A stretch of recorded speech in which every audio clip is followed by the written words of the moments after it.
Alright, yo, I'm here with a tutorial for y'all on how to make sky and clouds as I did in these past GFXs right here. I'm going to show you how to make it just like that and how you can add it into your GFX.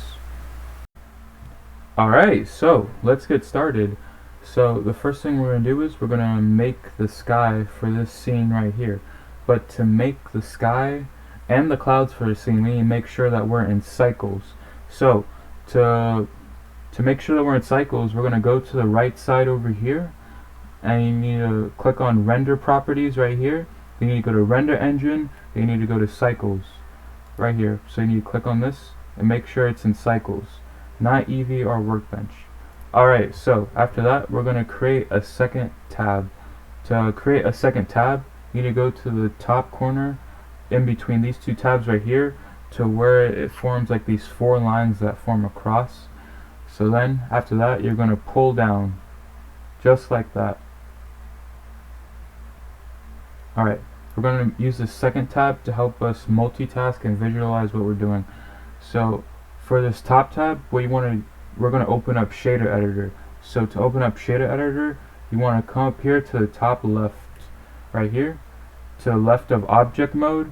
You're going to click on that, and then you're going to click Shader Editor, just like that. Alright, so you want your shader editor to be in world mode. So if it's not in world mode, you're gonna come up over here. It may say object, so you want to click right here. It says object, you want to make it to world, just like this, to where you see the background. Alright, so we're gonna add in the sky texture, the Nishita sky texture. So you're gonna click Shift A, click search, then type in sky texture, just like that. You're going to connect the color to color. Alright, so let me just zoom out real quick. Then, as you can see, when I go put this into render viewport, it's way too bright, so we don't want that. So let me just hide that real quick. We're going to change the background strength to 0.1. The background strength could be anywhere from 0.1 to 0.6, will be just fine. I'm also going to hide the scene so you can better visualize the sky. Alright, so I'm gonna describe this Nishita sky texture stuff for you guys. Alright, so the sun size. The greater the sun size, the larger the sun will obviously get, and the smoother the shadows will be. So I make the sun size at about like 2. The sun intensity increases the brightness of the sun, but I usually just leave that at 1.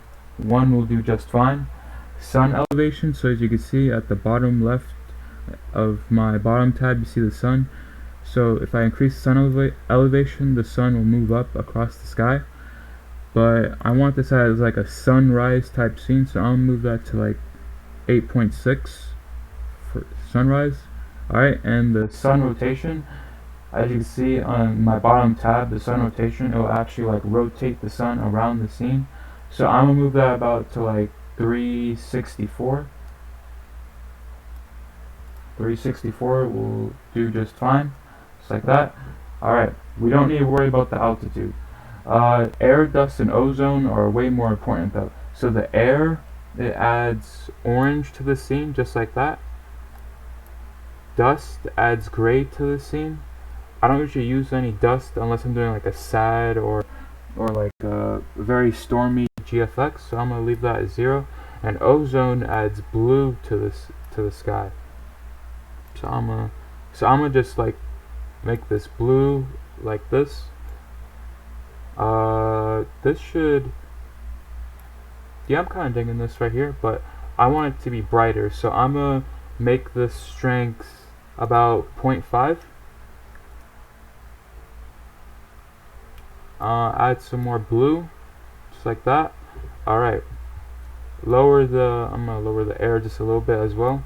Alright, okay, so to add some more dazzle to the scene, and if you want to add some more color to the sky as well, what we're going to do is we're going to add in a second background. So first things first though, we need to add in a mix shader. So Shift A and then mix shader, so we can connect and combine these two backgrounds that we're going to use. Then Shift A again, type in background. Alright, So you want the second background strength to have a smaller strength than the main background strength. So my main background strength is 0.5. So I'll make this second background strength 0.1 because you want the second background strength to add on to the main background strength, not like completely take over. So we're going to connect the second background strength. You see how the white like kind of adds to the scene, but I'm gonna change it. So this is really helpful if you, especially if you're doing like a fantasy or Star Wars, whatever type GFX. But since I still kind of want that sunrise type feel, I'm gonna add some more blue since I already have like enough orange in the scene, just like that. Yeah, I think that looks pretty good right there. I love that. Alright, now the mix shader. If you increase the value of the mix shader, it'll add more of the second background to it. So add more of the blue or whatever color you have. But if you decrease it, it will move it more towards the default. But I'm going to just keep it at 0.5, yeah, because that's good right there.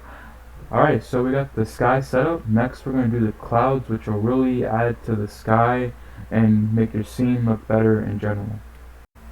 Alright, so let's move on to making the clouds.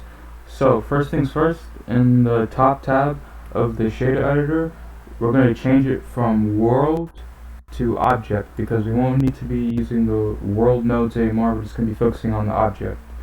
Alright, next after that, we're going to go from shader editor to 3D viewport.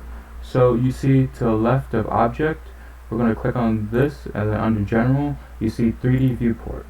Alright, so I'm going to get out of render viewport for the bottom tab real quick. Alright, next we're going to create a cube. So shift A to create a cube. So go to mesh and then cube. Alright, and you can do shift and the key above tab and to the left of 1 to be able to move around in Blender, just like this.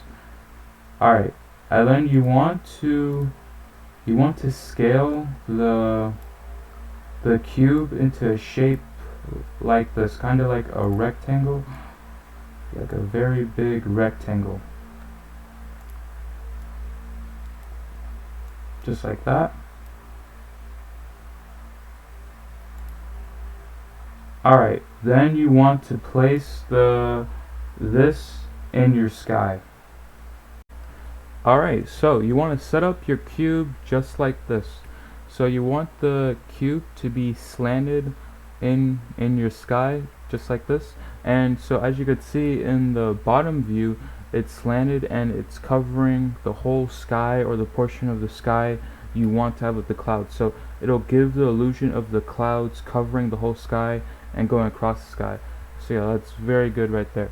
So then you want to click on this cube right here, and we're going to go to shader editor so we can edit this cube. Alright, so as I said before, to the left of object mode you want to click on this right here, and then below general you want to click on shader editor. Alright, so you want to be in object mode, make sure you're in object mode, and then you want to come over here towards the right side and click the circle thing, which is material properties, and then you want to click on new right here. Alright, so then you'll get this principled BSDF right here. So you want to click on it and then click X so you can delete it. Alright, so we're going to add a couple nodes here. So shift A, principled volume node. Connect the volume to volume. Alright, then you want to add a math node, so shift A, math node. Alright, connect the value to density, just like that. And one of the values, you want to change it to 90. Then you want to change the math node from add to multiply. Alright, so then you want to do shift A, you want to add a color ramp.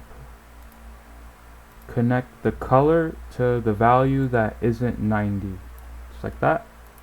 I'm going to move this over a little bit. Alright, shift A, you want to add a noise texture. Connect factor to factor.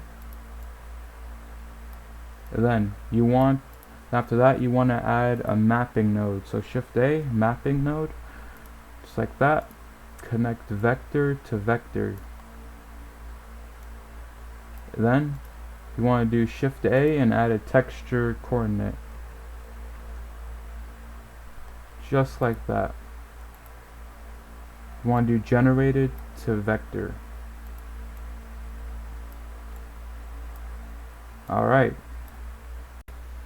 So now we're going to input the values in order to create the clouds. But before we do that, I'm going to put the bottom tab into rendered view so you guys could see the clouds being formed.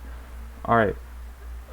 Take note for the rendered view, since it's in rendered viewport, and as you can see the ray tracing samples, it's not like fully rendered yet, so you'll be able to see like the gist of the clouds, but it won't be in like perfect full quality until you fully render it. Alright, so let's go here to the color ramp right here. So you're going to take this left black arrow thing right here, and you want to move it to the right. When you move it to the right, more of the fog disappears. So you want to move it to like 0.6ish, you know, somewhere right there, so you can see like the clouds start forming up just like that. Alright, it's not perfect though, so we're gonna fix that a bit. I'm gonna show you how you can edit it. Alright, so you can see in the noise texture, the scale, so if you increase the scale value, it kinda like spreads out the fog a bit. Alright, so as you can see, it's like spreading out the fog, but we don't want that. That value is too high, so I'm gonna move it to about 6. So lower the scale value, the more closer the fog is together. Alright, so 6 is good. Detail, you know, more detail in the fog. So my computer is decent, so I put about like 50, but if yours is like trash, 10 will still do. The roughness, you don't really have to worry about this one right here. But the distortion though, distortion will like, the more you increase the value on distortion, the more wacky shapes the fog will take. So yeah, you see it also kind of spreads it out as well and creates like these weird shapy lines. So you don't really want this too high, so I put it about like 0.3. 0.3 is a good shape, you know, it creates that nice cloudy shape, but unless you know you want a crazy cloud shape. But anyways, next we'll move on to the mapping node. This will be good right here. So the location, so like let's say you got like a good gist of the shape of like the clouds you want, but you kind of want to randomize it more. The location part will help you randomize. So if you move the increase the X location, it'll randomize it on the X-axis. See? Oh yeah. I like that right there. And if you increase it on the Y, it increase it on the randomize it on the Y-axis a bit as well. Yeah, that looks pretty good. So rotation, obviously it rotates the clouds on the X-axis and the Y-axis, so you can mess with that a bit. I'm gonna just leave these at 0 because I liked it the way it was before. And then for the scale, the scale, it like increases the size on whatever axis. So if you increase the scale on the X-axis, it kind of distorts the shape of the clouds. Increase it on that X-axis, but we don't want that because that looks hella ugly. But on the Y-axis, though, like this could actually improve. So if you increase it on the Y-axis, it like increases the shape on the Y-axis. So yeah, I'm kind of digging that a little bit, but not like too much though, because just a little bit. Yeah, that looks pretty good.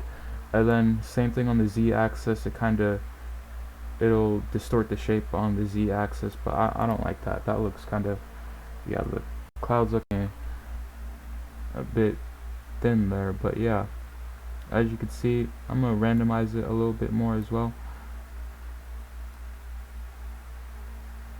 Yeah, this as you can see, the clouds aren't fully rendered in, but once it fully renders in, it'll look really good.